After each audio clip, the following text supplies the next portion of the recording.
History, culture, pomp and circumstance. From football halftimes to battles in the stands. Historical black colleges and universities marching bands. A source of pride to the African American community. So you think you know all there is to know about HBCU marching band? Well, think again. The National Battle of the Bands present a salute to HBCU's marching band. Unmatchable, undefeatable, undeniable. Showtime, let's go!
Historical black colleges and universities, also known as HBCUs, have been a part of the fabric of the United States since 1837, when Cheyney University in Pennsylvania became the first HBCU in the country.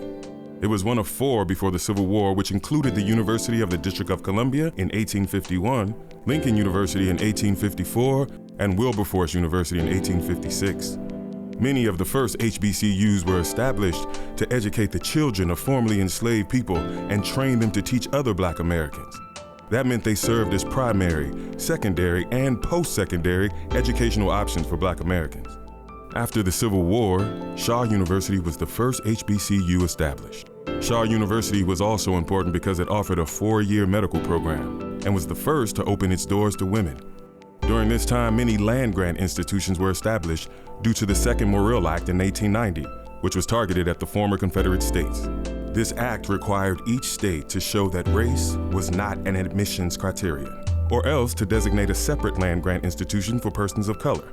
Among the 70 colleges and universities, which eventually evolved from the Morrill Acts, are several of today's historically black colleges and universities, including North Carolina A&T State University, South Carolina State University, and Tennessee State University. Post-Civil War to the mid-1900s, HBCUs increased and thrived. Their inclusive, nurturing, and expanding environments, diverse and affordable curriculum, and the ability to be self-expressive on matters of race and heritage became the prominent educational option for African Americans to pursue higher education in the United States. In 1965, the Higher Education Act identified HBCUs as any historically black college and university that was established prior to 1964, whose principal mission was and is the education of black Americans, and that is accredited by a nationally recognized accrediting agency or association determined by the Secretary of Education of the United States. The HBCU experience, man, is just something that you can't, it's hard to describe, but you know when you're not getting the HBCU experience. It's just something special, you know, and I think every campus has that in their own way, Historically black colleges and universities are extremely significant, not only within our community, but also overall within this nation. Some of our oldest institutions are over 145 years old. And we're now educating still the historically underserved. When you look at first generation college students and first generation college graduates, we still are an overwhelmingly majority at our HBCUs. And we hold a significant piece of this American dream when it comes to educating our black and minority citizens within the United States of America. And no doubt, you have to talk about the fact that the newly crowned vice president or newly inaugurated vice president is coming and hailing from a HBCU. The graduation rate has improved a great deal at HBCU schools because of the emphasis of ensuring a quality academic life, a quality social life. And even though there are differences in football colors and band uniform colors, this kind of thing, there's a common thread. And I think that's one thing that is unique about the appeal that students have now for attending HBCU schools. Today, with more than 100 HBCUs around the country and approximately 250,000 students enrolled, these institutions continue to be a vital and a substantial resource for culture, education, and enterprise. 56 institutions are under private control, and 51 are public colleges and universities. The public institutions account for more than 2/3 of the students in HBCUs. These students continue to be the protectors of history and traditions in spite of adversity and opposition. Traditions are key to the history and continued evolution of historical Black colleges and universities. Academic achievement and excellence, social and community engagement, cultural imprinting, and athletic prowess are long valued and admired traditions on HBCU campuses across the country. One of the greatest traditions and achievements that has come out of historical Black colleges and universities is the marching band. The HBCU marching band is a bright beacon and reservoir of talent, tradition, and tenacity. Culture and pride of the university, I think, starts with the marching band because of the excitement they bring to the university experience. Once that band cranks up, once we march, we have to march to our football field. Once the fans see us, they'll get on their feet because they know they're about to have a great experience. And over the years, in all of these band programs, all of these HBCU band programs, we bring a certain culture and pride to the experience. But you can't have any of that if you don't have the marching band in place. I knew I wanted to attend Southern when I was a little boy. My brother came to Southern University back in 1996, and to see the band perform, it was just like one of the things that I can't even describe or explain. My sister went to Jackson State, and we were rooted in Jackson State at the time because that's all we knew until we saw Southern University play Jackson State, and my eyes were big as goggles, but it was amazing, nothing shorter than amazing when I saw the Southern University Human Jukebox. What makes the HBCU marching band culture unique is, I think number one is the family approach. These are generational kids, maybe their parents played in the band or their grandfather played in the band, and this is almost like a fraternity or a sorority, so to speak. And so the culture isn't just for when you're in band. The culture isn't before you get the band. The culture is your lifetime. And so that's the difference. I mean, this is a lifetime engagement of a band member, a fan, an alumni, a student, or whatever the case may be. But the culture is, this is a lifetime lifestyle engagement. Like, this isn't something they're gonna like and then drop off. The culture of this, once you're hooked, you're hooked. And it's family, and it's done in a unique way and in an authentic way that makes you proud of being a part of the HBCU world.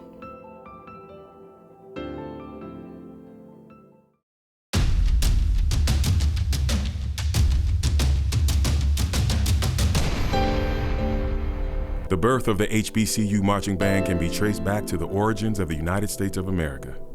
Slaves used music and instrumentation when working in the fields, in praise and worship, and during rare moments of rest and relaxation. As the war for independence began, Black musicians were recruited. Thousands of free mulattoes, Blacks, and Native Americans joined military bands as they were not allowed to bear arms due to government fears that they might rebel. The enlistment of free Blacks and Native Americans into military marching bands continued well past the American Revolution and into other conflicts, including the French and Indian War and the War of 1812. Military marching and brass bands led to the creation of many former slaves and freed Black brass members to form bands that adopted the minstrel and military styles of the day. Minstrel shows were a leading source of entertainment pre-Civil War to the 20th century. brass band music has also become a common source of entertainment for the populace. From political rally parades, circuses, society balls, carnivals, picnics, private balls, and athletic contests, brass bands became the norm. The first HBCU band was established in 1890 at Tuskegee Normal School, now known as Tuskegee University, under student direction.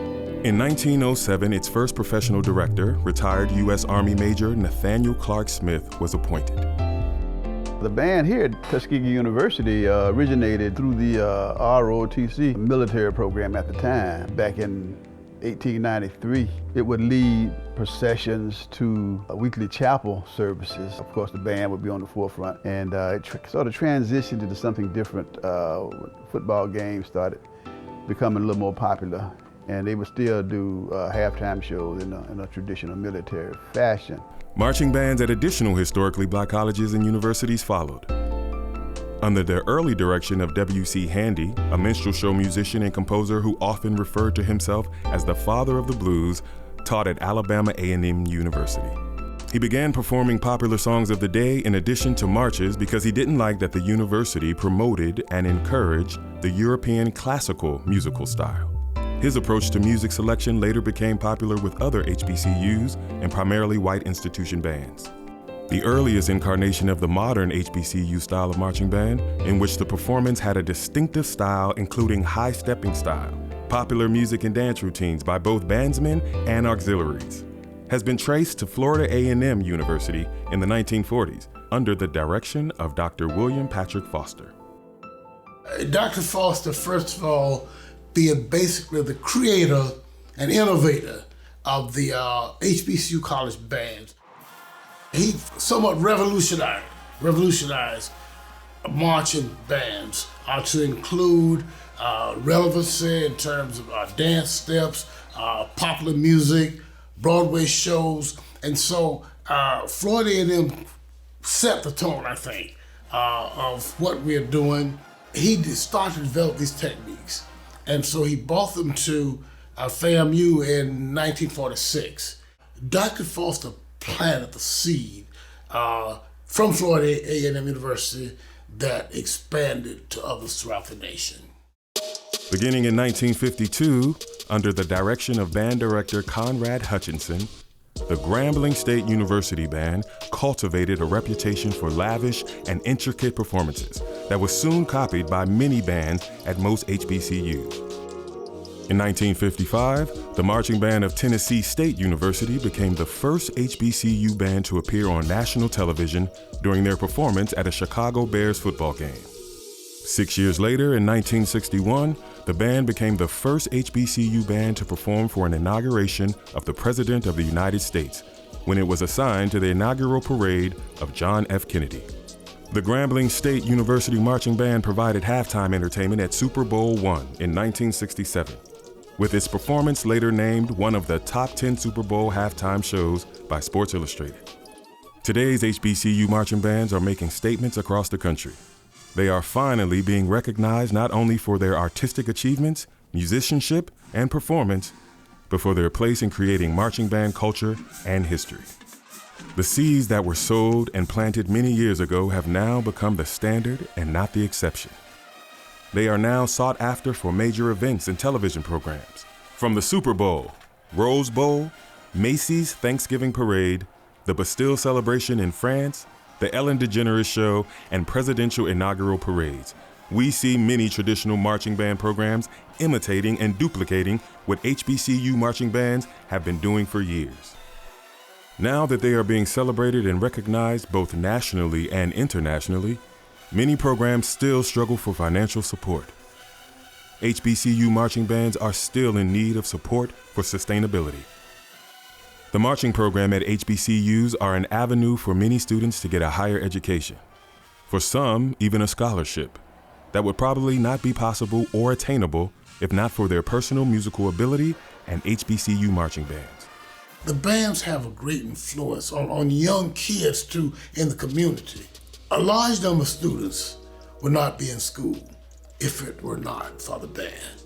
They get band scholarships, and they get those band scholarships, they come, they get a good quality education, And so that's because of the influence that the band has on high school students, on that particular population. HBCUs did not have the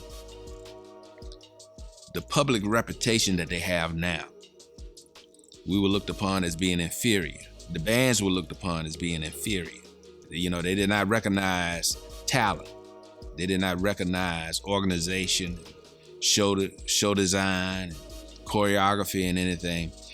In their mind, the moment you took a dance step, you was a booty shaker and your whole show was trash. That's how we were looked at outside of the HBCU community. So students, including myself, back then, you had a purpose.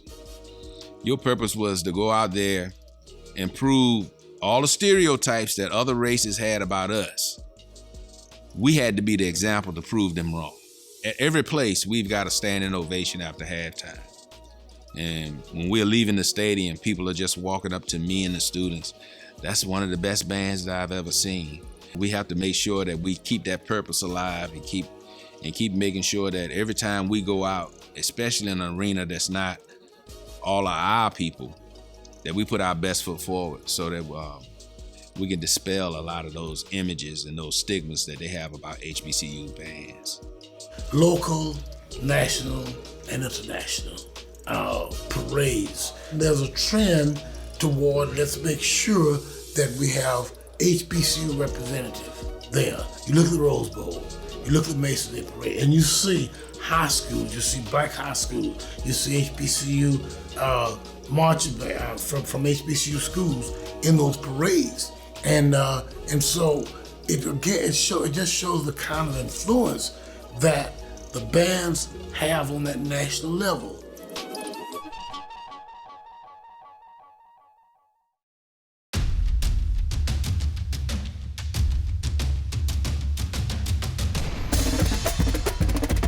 HBCU marching bands have a unique style and purpose all to themselves.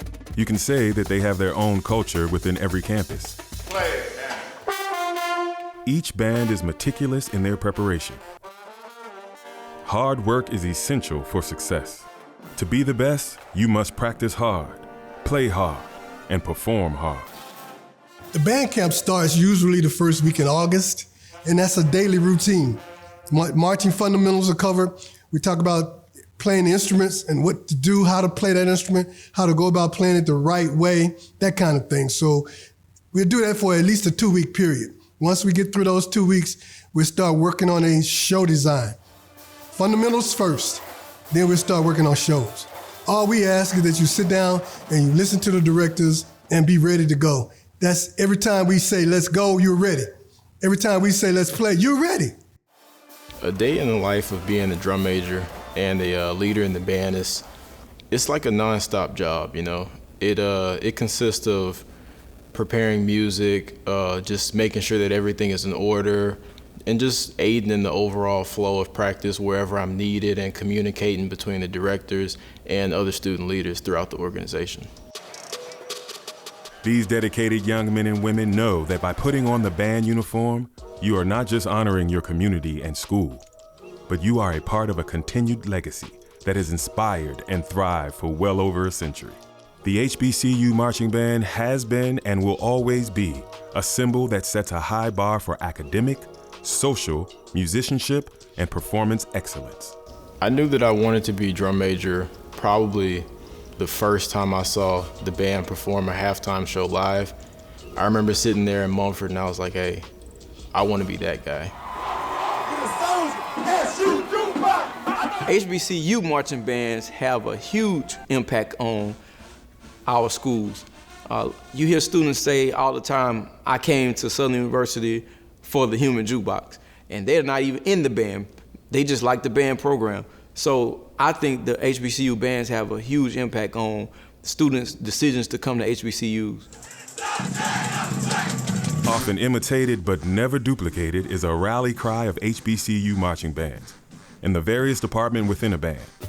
Drum majors, dancers, flags, percussion, and brass sections make up some of the vital components of a marching band. It's very viable that these bands survive and get stronger and stronger. The bands attract students. That's probably the greatest recruiter you have. at your university. You know, even bigger than sports. If you got a good sports program and a good band, you'll attract students. They will want to come. They want to be a part of a winner. Every HBCU band has a drum major with a different style. So the drum majors develop a style. The way they carry the baton, the maces, the kind of uniform they wear, they point, we call it points and drive, with get a knee lift as a drum major. And so they have their own style. And then after that, the auxiliaries, the flags, different flag codes, they're a definite part, and they have their own unique styles. Then we have the majorettes, the dancing girls, and they wear different uniform, different style, and they have their unique style of the way they dance, the dancing girls. And then from there you have the band. Within the band, you have sections. You have the woodwind section, the brass section, and the percussion section. But the band director and the band director staff has the responsibility of unifying all the different show techniques that the sections do into one production. The greatest challenge as being a young black band director would be, most of all, the political side of being a band director, the administrative side. You're responsible for so many students, you're responsible for a large budget, and you have so many people that depend on you. Any wrong move can mess up the whole program. It takes a lot to put a halftime show together during the week. We put a lot of time in creating it, and we also put a lot of time in learning it, and we put a lot of time in perfecting it. So given all of those aspects, we take a lot of time during the week to put together a halftime show, but we plan weeks in advance before we even know what we're gonna do. We plan in the summertime the whole season of all the shows we're gonna do and all the things that we want to go in those shows. So the week of, the students mainly have to learn it. Once they learn it, then that's when we go ahead and put the finishing touches on it with whatever we're gonna climax with and all of that. So it takes a lot to put together a halftime show. The creativity, it's kind of like creating a movie. You know, a lot of people, when they create movies, they don't create it in one day, they create it over time. So it takes time to create shows and getting everybody to go where they're supposed to go. You're responsible for 192 people on the field, and you have to tell every student where they belong on the field. So it's a lot of work that goes into a halftime show. The HBCU marching band culture, again, is vastly different. I hear all the time, you know, the best band in the land is the Ohio State University band. But I beg to differ. The HBCU marching bands, again, brings pageantry, but it also brings that other element. It hypes the crowd. As a matter of fact, within HBCUs, the band is a separate entity. We have the pre-quarter and we have the post-quarter. Some call the post-quarter fifth quarter. The bands have an integral part of our overall process when it comes to putting on black college football games.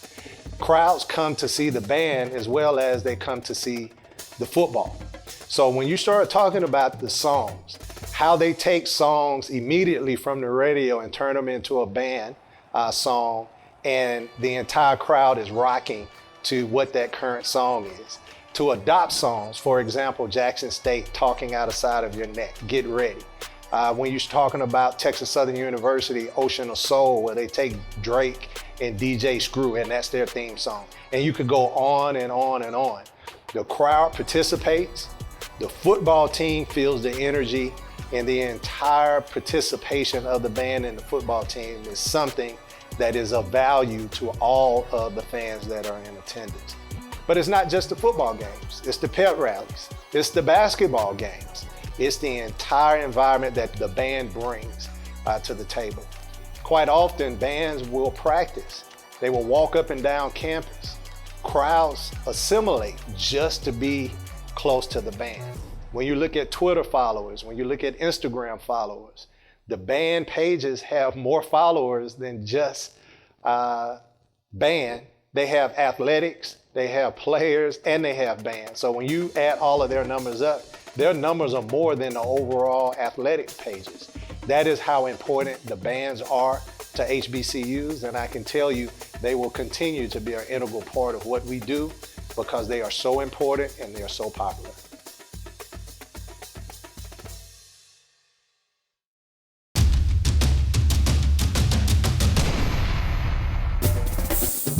Show up to show out, the motto for HBCU marching bands. There is nothing like an HBCU marching band in the competition between bands. Nothing can match its energy, musicianship, precision, and performance. HBCU marching bands is all about the battles. It's all about the competition. It's all about which section is the best. Who can play the best, who can step the best, who can perform the best. That competitive edge that you have against that particular band that you're battling, I mean, that's what people live for and stay for during halftimes. If you haven't witnessed a battle between two HBCU marching bands, well, you are missing the experience of a lifetime. For approximately 12 to 15 minutes, you are mesmerized by the showmanship and the spectacle. Can you feel it?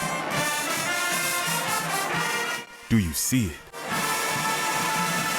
Just take a look. You are seeing young men and women who have spent countless hours in practice, perfecting their craft and artistry. As individuals, they are formidable. As a group, they are unstoppable. The HBCU marching band and the battles between them are legendary. You better show up, because someone is most certainly going to show out. When it comes to band rivals, our rival is our last performance. So we want to always be better than our last performance.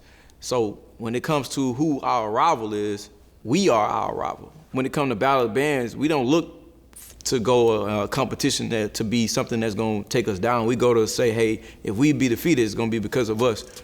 You know, when HBCU bands go up against each other, you know, on the street, they call it battles. Me as an educator, I kind of look at it as, you know, the way you showcase what you do. But in the public eye, it's a battle. Over the years, being in Florida, and we have a game called the Florida Classic in Orlando every year against Florida A&M University, a school that's easily 3, maybe 4 times the size of Bethune-Cookman. They are the flagship state HBCU in the state of Florida. And we're the flagship private HBCU in the state of Florida.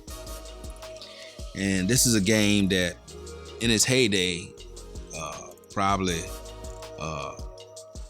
had an attendance of 69 and 70,000 people, and still can get over 50,000 people now. But that's for state bragging rights. You know, we've had, as they call it, battles against a lot of bands. But Florida A&M, that's the battle that I enjoy the most, because when you win that battle, it's kind of like David defeating Goliath. You know, the little small school coming here with this band, and the big school coming here with this band. That small school band is giving them hell. I would say they're the most memorable, especially back when I first took over, when Dr. White was the band director. FAMU at that time had some huge bands, and I used that as leverage to make sure that our institution supported us in a way where we could grow a large band that we could compete with FAMU. And once that happened, we've had some historical halftime battles in Orlando at the Florida Classic. And to me, you know, a lot of people say that, you know, stand battles. To me, the battle is halftime. Playing in the stands, you're playing music. And that's it. You're just playing music at each other, that's it.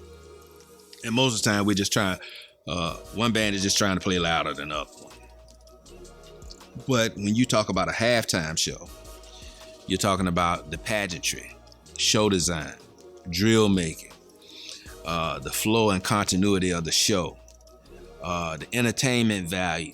Does the show start here, and then the next phase of the show here, next phase of the show here, next phase of the show here? When you get to the end, can you shoot it way up here? That's the art form to me. There are events held just to highlight and showcase HBCU marching bands. These events, called battles, are growing in size and importance. The most prominent of these battles is the National Battle of the Bands.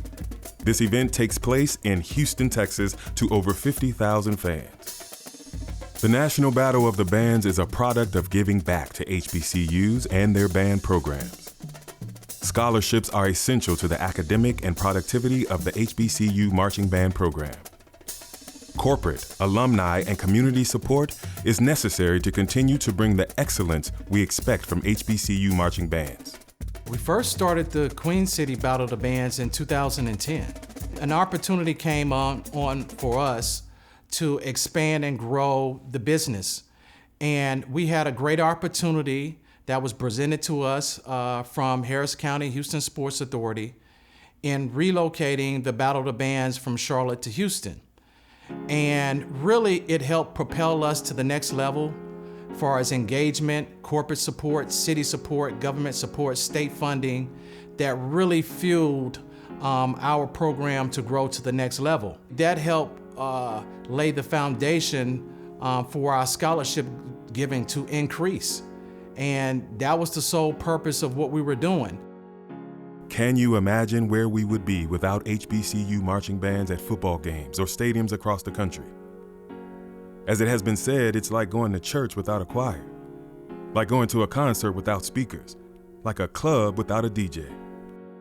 Well, I guess that sums up why we need HBCU marching bands.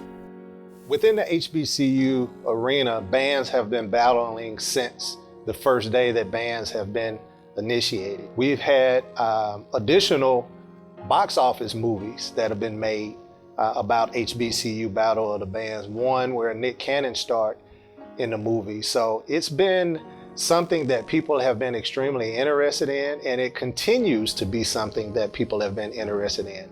There have been several Battle of the Bands that have been created over the course of many years, and it will continue to be a strong source of entertainment. Everybody wants to know who has the best band, and it's not necessarily who has the most members of their marching band. It's about strategic performance. It is about precision. It is about the quality of how the bands perform. It's about how loud the bands are, and it is also about the choreography of the bands. And let's not forget the dancing girls. Let's not forget the flag girls. These bands can be enormous in size, but they also can be enormous in impact. And the one thing that HBCUs have solidified itself, and that is highlighting bands and highlighting the Battle of the Bands.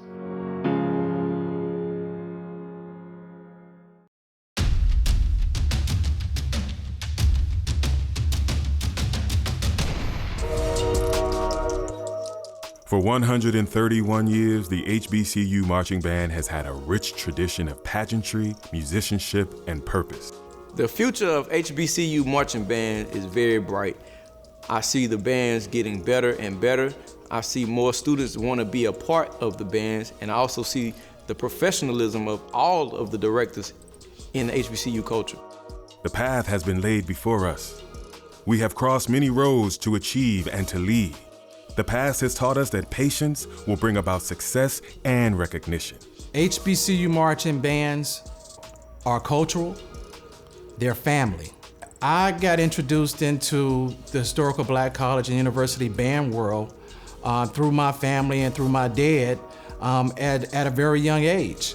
And the impact that it made on me is the results of me going to school, developing my career, and really giving back to the universities that help provide me my future. They're vital to music, arts, and education. HBCU marching bands provide opportunities. The present brings us a future full of opportunity and optimism. Being involved with the HBCU marching band opportunity is actually it's a dream come true for me as a personal passion. You know, I think the opportunity to amplify not only the culture, but what's behind the culture, you know, the hard work that goes into being a band member, the coordination, the blood, sweat, and tears. I think that's something that as a brand, we really want to help bring to life. And so I think being on this platform is going to give us both an opportunity to take this to the next level. The next time you are on campus or at a football game or battle showcase, remember when you hear and see the band. Know that their sound in every step is the spirit of the ancestors. Remember that we are the band. At many football games, the fans don't leave. They wait on the halftime show. And after the halftime show, you can see a difference in the audience because many of them leave afterwards. And so that's an influence that the band has on the student population. The thing that I'm most proud of being in the band is just the overall experience and the things that I've learned and the things that I can take away from it, you know, and use throughout my life. It's just tremendous. My most memorable moment probably would have to be last year playing at the Lakers game. I grew up watching basketball and I was always a Kobe Bryant fan, so it was really just a special moment. It was priceless to me to be out there and to be on that court and to be able to be the first band to perform there. Learning from Dr. Griggs spoke volume to me as a young individual in the band. We were here as students, and I would go sit in Dr. Griggs' office to talk to him about music all day. It would go into the late night, almost 9 o'clock at night, and we just talking about music, and a lot of times he talked about life. So learning from Dr. Griggs was very special to me. I was a student, and the president's wife, she said that she really needed help taking care of the foundation, the grave site of Dr. Bethune. And she said she just couldn't get any help. And she said, I'm out there every Saturday morning at 8 o'clock. I got up one Saturday morning and went out there at 8 o'clock and met her out there. I was the only student out there with her. And pulling weeds and cutting hedges, and you know, she was planting flowers and the beautification of those areas. And so the next week, I went out there. And the following week, I went out there. And I was just walking across the campus one day. I didn't even know the president knew my name. And he said, Brother Wells. If you knew Dr. Bronson, he was a preacher too, so he called everybody brother and by your last name. He said, Brother Wells. I said, how you doing, Dr. Bronson? He said, I want to thank you for helping my wife. He said, you're a fine young man. As a student, that had a huge impression on me about, you know, giving and expecting nothing in return. One of the greatest things that I remember was us participating in the French Bicentennial in Paris. And so I would say international influence, because I've never seen that many people watching a parade. And they followed the band. They had to get policemen to block the band because the people were flocking the band so much they were interfering with their linemen. And so that kind of thing. So really, band just influences. It's a part. If you think of a football game without a band, what kind of football game would it be? If you had a parade, a Veterans Day parade, an MLK parade, how would it be like without a band?